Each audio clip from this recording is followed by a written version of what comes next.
Well, here in the city of Little Rock, Arkansas, they're doing client-server, and they're doing it with a new twist.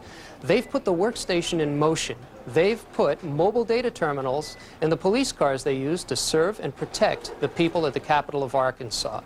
And how did they bring all this together? They use a System 390, VSE ESA, and Open Connect Systems TCP/IP. The city of Little Rock had looked for about 2 years at putting data in the police cars. What this really provides for us from a police standpoint is it allows the policeman to have data accessible and timely on hand in the computer.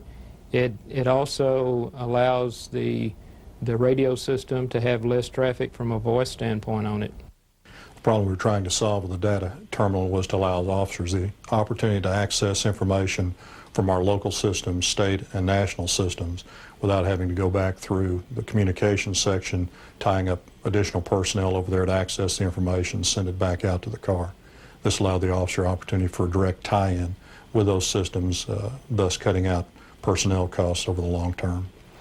We usually associate data processing with business tasks. Well, the business of the Little Rock Police Department is protecting and serving the people of Little Rock, Arkansas. This brings a whole new level of urgency to client-server computing.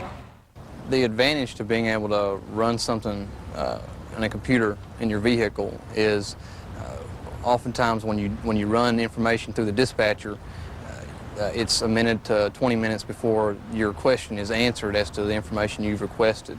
Oftentimes you're talking to a complainant or a suspect or a witness or victim, whatever the case may be, and the dispatcher will give you the information back and does not wait for you to acknowledge that she's given you the information, because he or she's got 20 other returns that she's got to give back to other officers.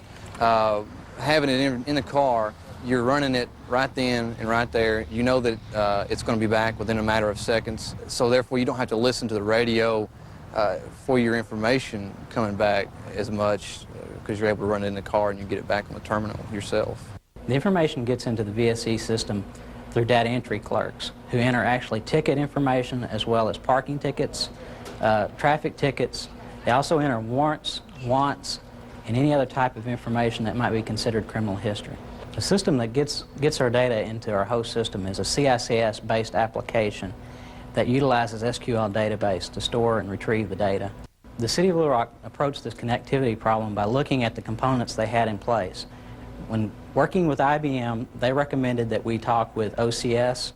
They required a gateway which would allow seamless connectivity between the IBM mainframe and the TCP/IP network to which access to the mobile data terminals.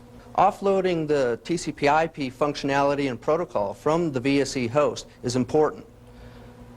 Moving it to a distributed processor allows the VSE host to perform other business functions, taking less CPU times for the TCP/IP processing. The installation process on the host was very simple. It required that we gen VTAM for logical units for each of the mobile data terminals. On the gateway side, it required that we gen logical units that mirrored the logical units on the host. They were very simple. Our regional technical specialists came out to perform what we call a site preparation, where they work with the MIS staff of the City of Little Rock. They generated a VTAM gen, which defines their LUs. And then they came back out and installed the actual gateway on the RS6000. The City of Little Rock had to configure the site for the token ring connection and the SDLC connection. The token ring connection was to the city's mainframe. The SDLC connection was to the state's mainframe. We've got a variety of buttons up here that select the menu that you're wanting. In this case, we've selected the vehicle registration screen. And we'll just run a tag here and see what happens with it. And we're sending the information now to the central command, and we've already received back a response that quick. What we'll do, we'll clear this screen off, and what it's done is we've got 4 screens altogether we're going to have to review related to this vehicle. This particular vehicle has been stolen. It shows the current vehicle, or the tag that we just ran, It also shows what type of vehicle it is. This one here gives suspect information. Apparently someone saw the person stealing the vehicle. In this case, it's a white male with brown hair, brown eyes, 5'8", 170 pounds. You can save that screen if you want for future paperwork purposes.